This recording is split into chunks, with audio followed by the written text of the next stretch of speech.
여러분 안녕하십니까? 다니엘서 10분 강해.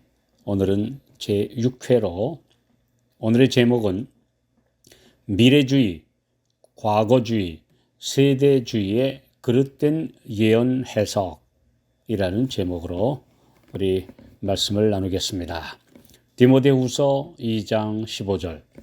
네가 진리의 말씀을 옳게 분변하여 부끄러울 것이 없는 일꾼으로 인정된 자로 자신을 하나님 앞에 드리기를 힘쓰라.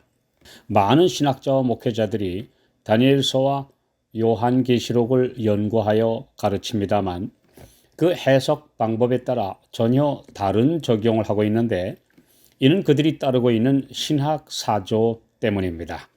잘못하면 성경 예언을 억지로 풀다가 멸망에 이르는 길을 갈 염려가 있습니다.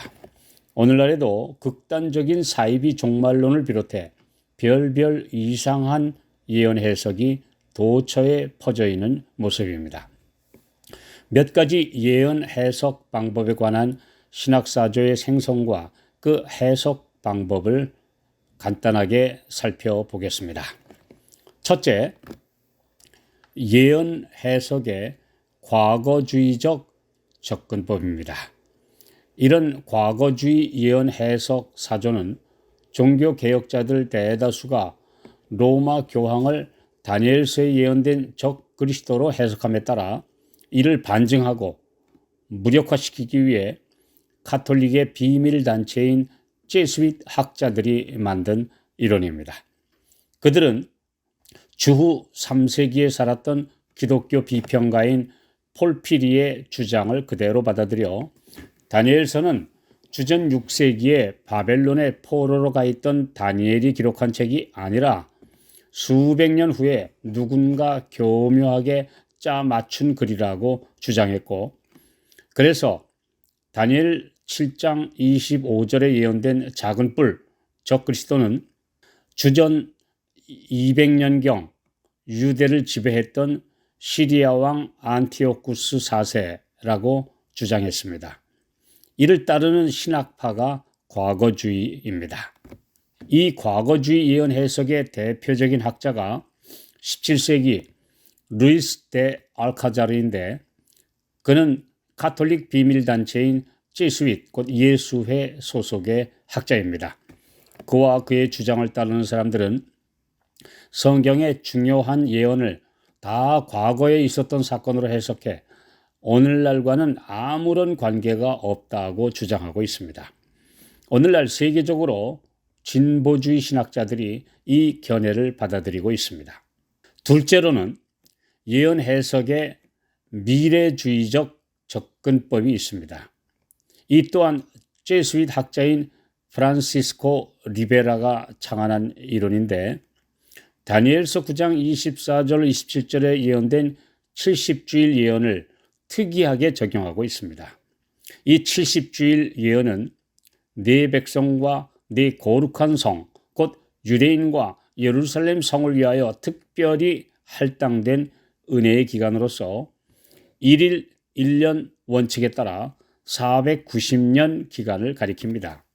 그런데 이들은 69주일까지, 즉 483년 기간은 페르시아 왕의 칙령부터 예수님 당시까지의 예언된 기간이 맞지만 마지막 일주일인 7년은 2000년을 뛰어넘어 마지막 시대 언젠가 적그리스도가 나타날 것이라고 해석합니다.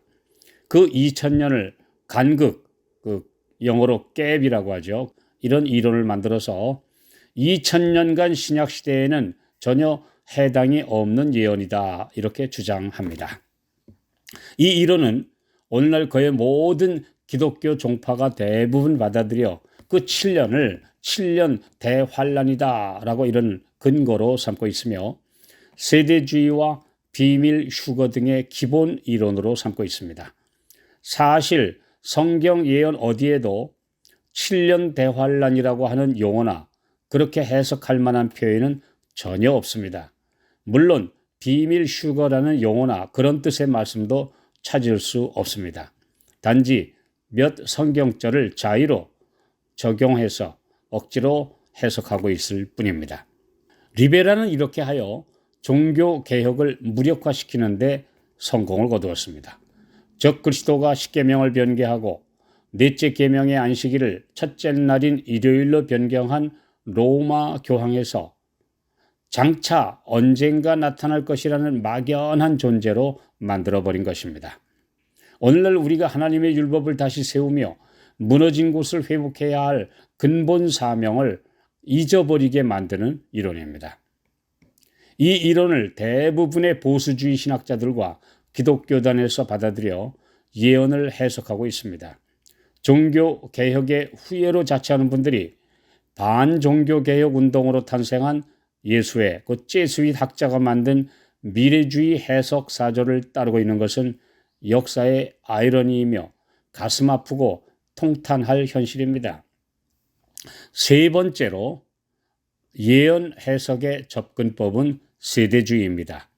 이 해석법의 뿌리는 미래주의 해석법에서 파생했으며 1830년대 존 달비라는 사람에 의해 알려지기 시작했습니다.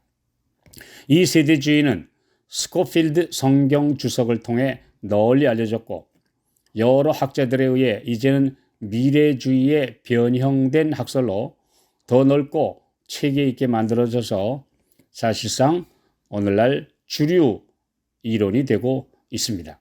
이 가르침은 7년 대환란과 비밀 휴거 이론이 중요한 부분인데 예수님의 재림이 휴거와 7년 후 재림으로 두 번에 걸쳐 임한다고 주장합니다. 문자적 이스라엘과 교회는 전혀 다르며 오늘날의 교회는 휴거로 올라가고 실제 유대인들을 중심으로 예루살렘의 천년 왕국이 이루어진다라고 주장합니다. 상당히 복잡한 이론적 토대를 만들어 놓았고 많은 사람들이 그럴듯하여 이를 받아들이고 있습니다. 그러나 성경 예언을 연구하면 많은 부분이 사람의 논리로 만들었을 뿐 다른 예언의 말씀과 조화되지 않는 것을 발견하게 됩니다. 성령께서 진리를 찾는 분들을 바르게 인도해 주실 줄 믿습니다. 그리고 네 번째로 예언 해석의 접근법은 역사주의와 사실주의 해석법입니다. 예언은 역사에서 사실로 확인되어야 설득력이 있으며 확신을 줍니다. 예언은 두루뭉술하게 갖다 붙여서 해석되는 말씀이 아닙니다. 그 시대 상황과 현실을 정확히 꿰뚫어야 하며 만인이 공감할 수 있어야 합니다. 그리고 그 시대뿐 아니라 모든 시대와 오늘날에도 적용되는 분명한 메시지가 있어야 합니다. 그런 맥락에서 이 다니엘서 해석에서 함께 연구할 예언 해석의 원칙이 바로 네 번째 역사적 사실적 접근 방법입니다. 많은 그와 함께 영적인 적용이 항상 함께 할 것입니다. 예수께서는 사복음서에서 말씀하실 때 주변에서 흔히 볼 수 있는 농업, 어업, 상업과 가사에서도 항상 깊은 영적 교훈을 이끌어 내셨습니다. 우리는 항상 현실을 넘어 주께서 보여주시는 미래를 바라볼 영적 시력을 주님께로부터 받아야 합니다. 요한계시록 1장 8절 주 하나님이 가라사대 나는 알파와 오메가라 이제도 있고 전에도 있었고 장차 올 자요 전능한 자라 하시더라. 주님은 과거의 역사 속에 살아계셨고 지금도 말씀하시고 일하고 계시며 머지않아 큰 영광 중에 다시 오실 것입니다. 이것을 바르게 그리고 큰 역사의 그림으로 보여주는 해석이 바른 진리입니다. 이 네 가지 신학사조 중에서 가장 확실한 진리의 접근 방법을 통해 모든 성도들이 그릇된 예언 해석에 빠지지 않고 참된 진리를 깨닫고 영적인 통찰력을 얻게 되기를 기도합니다.